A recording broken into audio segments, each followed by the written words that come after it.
guys, welcome back to Paris Blockchain Week. It's day 2 and we are here with our partners Crypto Slate, and I'm delighted to have Tomer Nuni with us, the CBDO of Kryptomon. Welcome to the show. Thank you so much, thank you for having me. So, are you enjoying Paris Blockchain Week so far? Yeah, you must love Paris, right? Like there's nothing bad in Paris. Yeah, always nice to be here. Apart from the protests. Yeah, apart from the protests, yeah. But Yeah. there's so many events here. I think this is like maybe the 4th or 5th time that I'm in Paris in a year. Wow. Okay. And like, what are your goals of being at this event?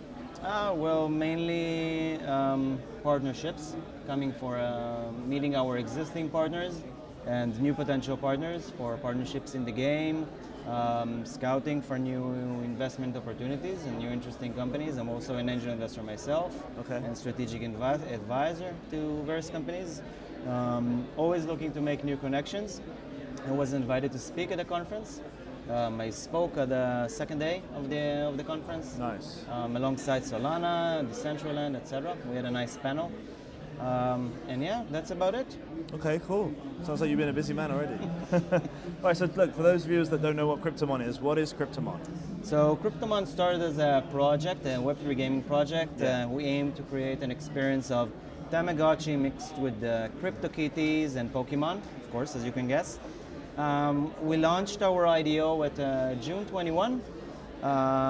We had a nice pre-IDO sale. Total raised was $1.4 million back in the day. And then we started developing the game.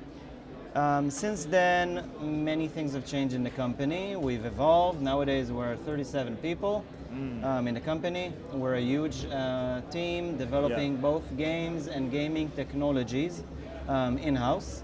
We raised $10 million by 50 last May. And we've shifted from a tiny crypto gaming project, to this big game studio called now Pink Moon Studios that develops 3 games, 3 Kryptomon games: Kryptomon Genesis, Kryptomon Pink Moon, Kryptomon World of Kojia. Each is different, all connected with the same NFT asset. So whatever happens to that NFT, to your creature, your Kryptomon, which is a living NFT, we call it. Yeah. Happens in all 3 games. So it affects everything that happens to him, whatever happens to you in each one of the games. Okay. If he's sick here, he's sick there. If he was upgraded here, he's upgraded there. If he found something here, he has it there, etc. And during that time, we also developed various Web3 gaming technologies to help ourselves create this game called Kryptomon. So we are now wrapping them into products to help other Web3 gaming gaming companies to solve their problems, creating Web3 games, and of course for Web2 traditional games to use Web3 technologies to enhance the experience for their players. Okay. So you've been speaking to quite a few different Web2 games, I suspect then, and then, like, we want to get into Web3. So what are the main concerns? I mean, obviously, like, from my experience, I know that, like, gamers hate the word NFTs. They get completely, crazy about it. How have you experienced that? Like, what's pushback been? So you just touched the biggest pain point that I had in my career in Kryptomon. When I just joined the team, I was told gamers hate NFTs. That was the biggest fear. Like, gamers hate NFTs. How do we bring them? Well, we have NFTs, and I understood the more I spoke with traditional gamers. I'm a gamer myself, since I can remember myself. I'm a gamer today. And I spoke to my friends in various clans in the games that I play. Usually it's strategic war games. And we've been together for years with some of them. And I asked them what they think about NFTs. So most of them did not even know the concept of an NFT. I was asked, why do I need to pay to send someone a file on the internet?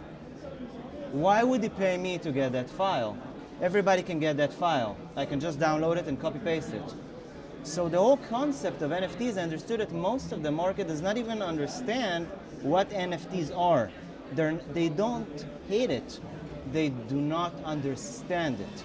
And once they do not understand it, and they were hearing about the hype of Web3 gaming around them, surrounding them, 24/7, and they still couldn't get what it is because there was lack of education in the market about NFTs, crypto, blockchain technologies, how it works. They got frustrated, so they started hating it. It basically makes no sense to hate Web3 gaming, right? Because Web3 gaming makes it fair to play a game. If we take down all the buzzwords away, we're being left with two things: decentralization of data and ownership of digital assets. Yeah. That's basically Web3, right? Yeah. Web 1, we were consumers. Web 2, we were creators, right? User-generated content. Yeah. We're no longer reading, we can comment, we can create our own stuff.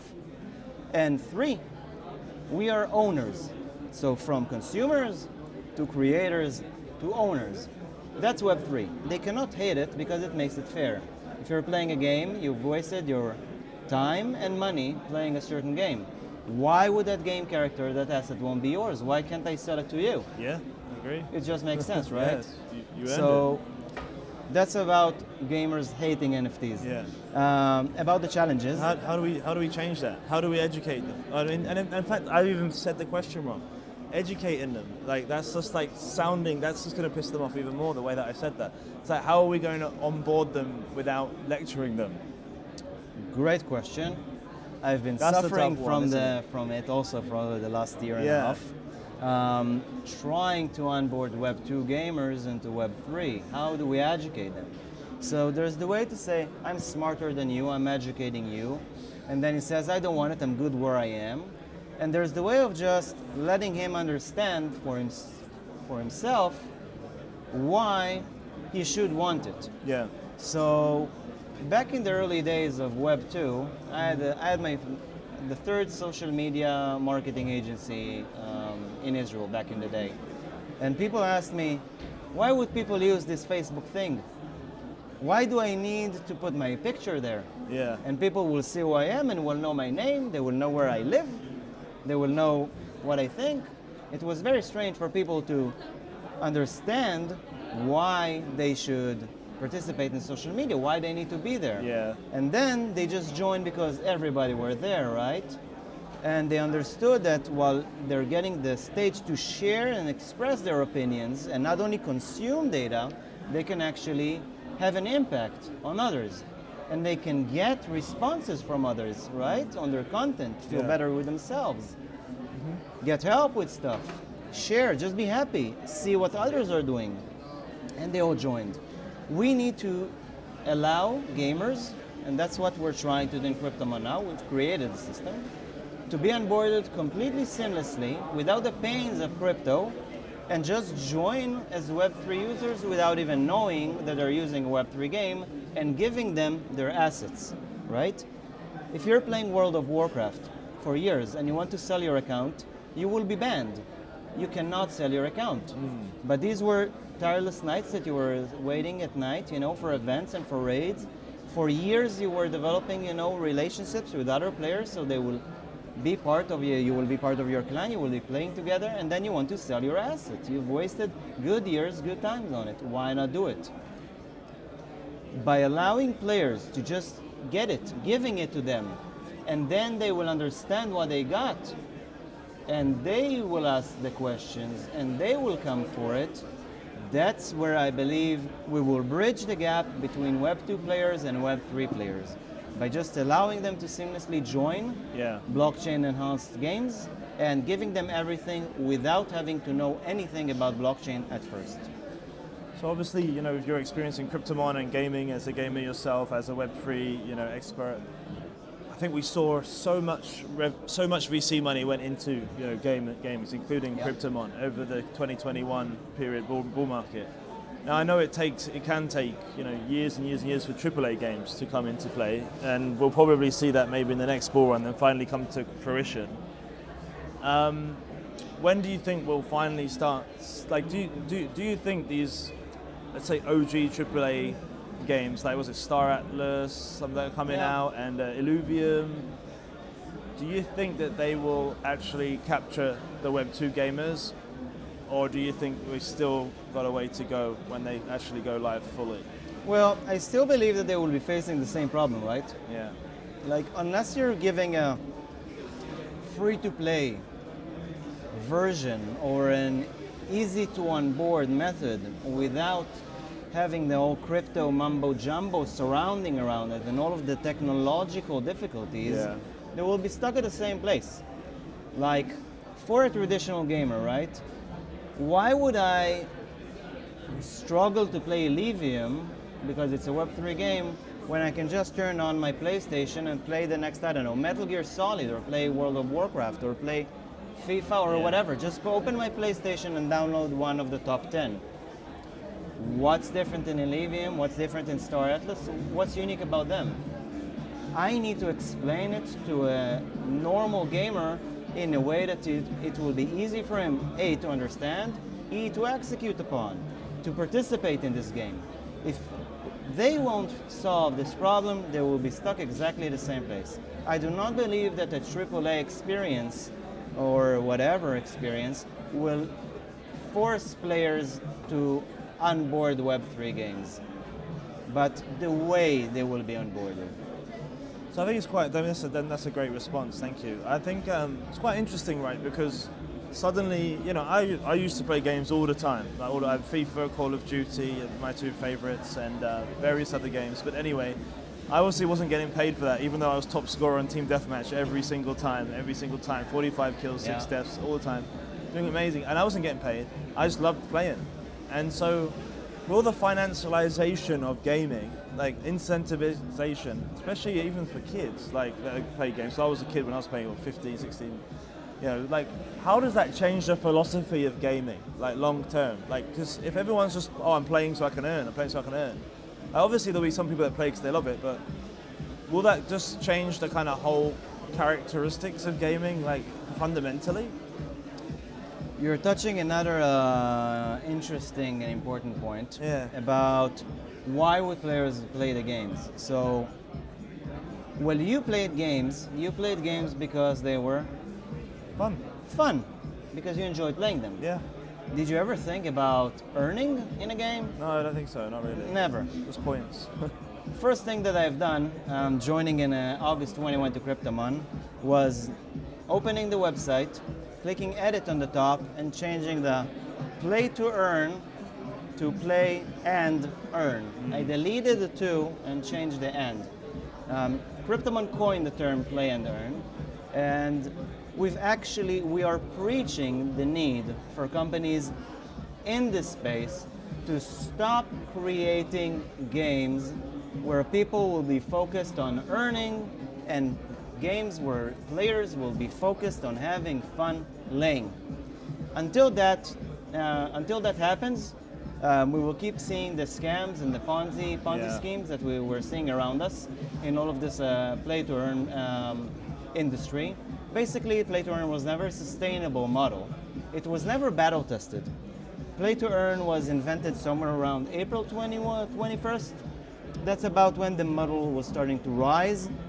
Then it started taking shape and exploding around, let's say, June until December, November 22. It was very short, but no one ever battle tested the model. No one ever stopped looking at the numbers and saying, hey, if I'm giving a player money to play my game and his incentive is to earn money while playing my game, does it make sense in my overall tokenomics, and is it sustainable for the long run for other players to join and keep playing the game? Yeah. No one ever stopped doing it. And as we saw, it was very short-lived. It exploded in everybody's face, and we're all seeing the downturn for most of the investors and the guilds who purchased NFTs. So game companies and game studios should focus on creating a game that is fun to play. The earn part should not be the focus. The earn part should be the fair part. Because when you are spending time and you are spending money playing a game and you create digital assets in the game, they should be yours.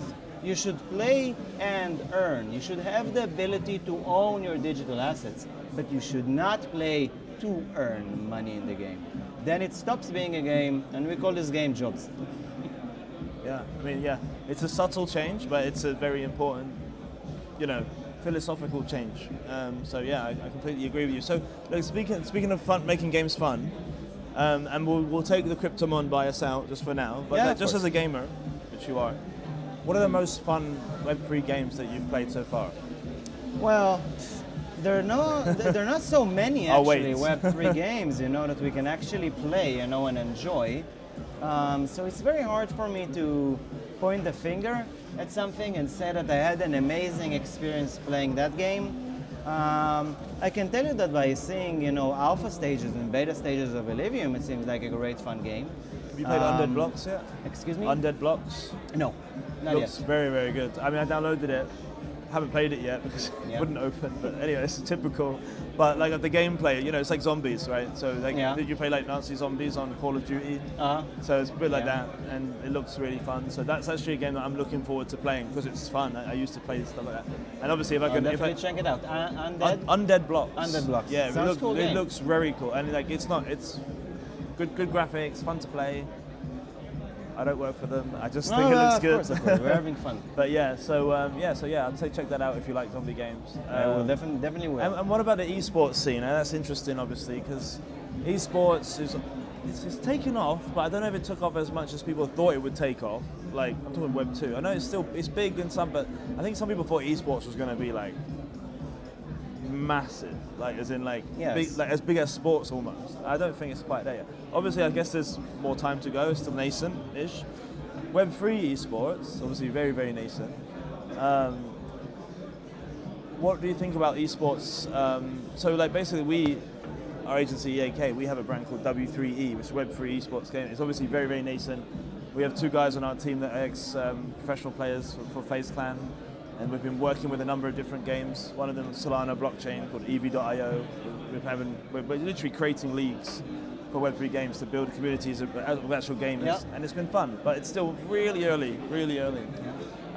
What is your opinion on esports in general? Like, as in like, has it exploded as you expect it to be? How do you see Web3 integrating with esports? I think that actually Web3 is going to have a revolution in sports. Okay.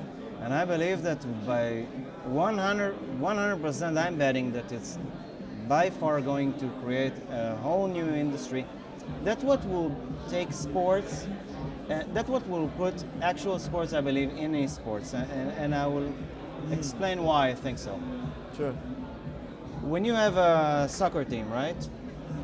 Americans say football, or football, the Americans say soccer, and we'll say football. Yeah, you say football. Yeah. Americans say soccer. Yeah. So when you have a team, basketball team, whatever. So what's special about a team is that each player in the team is unique, right? Yeah. Each player in the team is 100% unique. He's the best to do his role, and he's the best to work with the group. He's unique. In all games that we're playing nowadays, nothing is unique. Everybody can have the Titan, everybody can have the legendary sword, everybody can have the diamond crown, everybody can have all of the artifacts, everybody can just find them, and everybody can play with the same tools. Now it makes stuff fair, and it makes it a little bit boring though. Yeah. So you have the skill part, which we're saying we're all playing with the same tools, and now let's see who wins. And you have the esports unique ingredient that Web3 brings, which is the scarcity of the characters, right? Because when you take game assets and you create NFTs from them, it means that not everybody can have the Titan. Not everybody can have the legendary sword. The ones who came to the board with these have the advantages, right? So the one that came with Messi, the one that came with Ronaldinho, the one that came with Michael Jordan has the benefit according to the other opponent, right? That's something that has never existed in Web3, in esports. The scarcity and the ability to form your own unique team or gain advantage on top of other players due to the scarcity of your digital assets. So I believe we're going to see a huge transformation, and I believe that's the next evolution of esports. Yeah, but first and foremost, we need quality games, fun games to play in order to even have that. So so probably still. But that's also if I may, to this point, you've said it twice that we need to have good Web3 games. So it is right that we have a lot of pumps and dumps in this industry. Basically, people just took the opportunity, created a white paper on Fiverr, created another video on Fiverr, a website, and launched a token NFTs. But do not forget that the rest of us who are building these games, man, we've been around for like 1.5 years. And people are expecting companies, Web3 gaming companies, to create games who harness new technologies, who were never battle tested. We're basically developing these technologies now, implanting them into a game, and it will be ready as a full, complete AAA game in a year. Makes no sense, right? It's too short.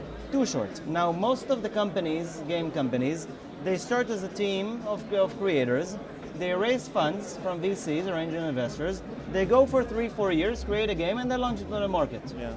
And when a crypto project starts, Web3 gaming project, we start the opposite way.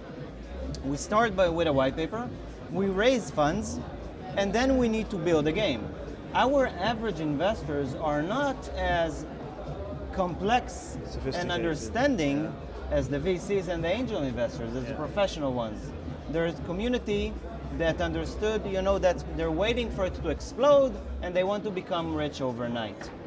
We are forced to create the game as fast as we can and to try and to deliver every time we release something new outside to create a good and engaging experience. Because if we will not, our audience, our communities do not forgive us, and they tend to rush and sell their NFTs and dump their tokens because they do not understand like a professional how long it takes to create a game and that this is just alpha stage. Yeah. For most of them, this is the game I paid for, this is garbage. So I believe that's why most of the responsible companies who are creating serious Web3 games, like Kryptomon, trying, like Illivium, like the rest of the companies, Monkey League, whoever, are creating these games in order to bring the best experience and waiting to release the right version out. So, completely understand. I mean, there hasn't been enough time between raising the capital and now, even to really create an amazing game. So typical question in crypto, when do you think we might start seeing those games? Yeah, when Moon Gaming? Like, when is it coming out? So when are we going to start seeing them? I believe that winter breeds mammoths, right? Okay. So whoever survives this bear market now, I believe is building a serious game that will be released probably in the next year or so. I believe we're now reaching the point where the good ones have stayed, the good ones will survive, and the ones who will create this next gaming experience. The foundations and the tools that will be used, like Kryptomon is doing, Pink Moon Studios. I believe we will start seeing in the next year or so, maybe by the end of the year, good games releasing good experience that every gamer can enjoy, and not only crypto gamers, as we call them today. Okay, yeah. I think we're all waiting for that one game, well, many games, but especially that one game that opens the door to the Web2 gamers and makes them feel more accepted in Web3, and really looking forward to seeing what that game is. Final question. Please. NFT Hunters Club, I didn't touch upon it, it's staring at me in the face. What is NFT Hunter Club?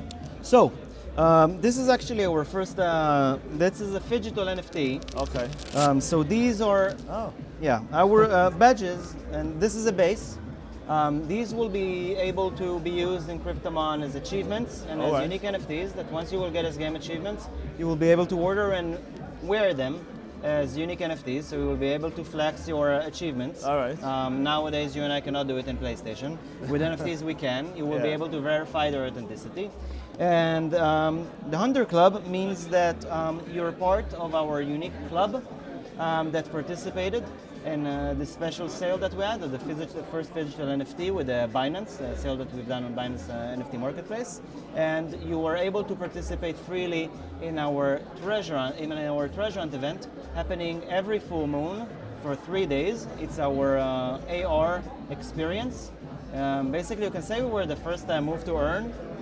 We didn't call it, back in the day we called it walk to earn. So you would walk around, every full moon you would whitelist yourself in the club, You will whitelist yourself and you're able to access the world and to go and search for Kryptomons around you, for Kmon, and for various other NFT gaming assets. And hunt them in real life. So you don't need to buy your Kryptomon. That's how we're onboarding through the community new players as a free-to-play. Basically, if you own a Kryptomon, you're automatically whitelisted. You're in the club. You can go and you can hunt for a Kryptomon, and you get invitations to invite your friends. Limited amount of invitations, so they can join the game through you. And that's how we're making it fair in Kryptomon for everybody to participate in the game. So this is still happening with the full moon? Yes, of course. Every full moon. When's the next full moon? I don't know. No, it's happening, I think, in a few days. I think 10 days. I'm not best with full moons, but 10 days. All right. Join our Telegram, our Discord, our Facebook channels, on our website. So tell us. The ticker always tells us. How do we find more about Kryptomon? Just visit kryptomon.co. That's with K. Kryptomon, one word, with K.co, not .com, .co. All of the information is there. You can search for us on Google. You will find it first result. All of our social media channels are there. We have a huge community, 400,000 members cross-channel. Out of them, unique 100,080 members. We had a total of 100,000 unique active wallets in our games to date. So very, very large and engaged community. Yeah. Everybody can join there. Join us. Feel free to join the community, ask your questions, participate in our hunts, and become part of the Kryptomon family. Join the adventure. Tomer, thank you so much for your time today. Thank you for having me. Pleasure to talk to you. It was a pleasure. Guys, that's Tomer, that's Kryptomon. This is Paris Blockchain Week. Thanks for joining us. We'll see you again next time.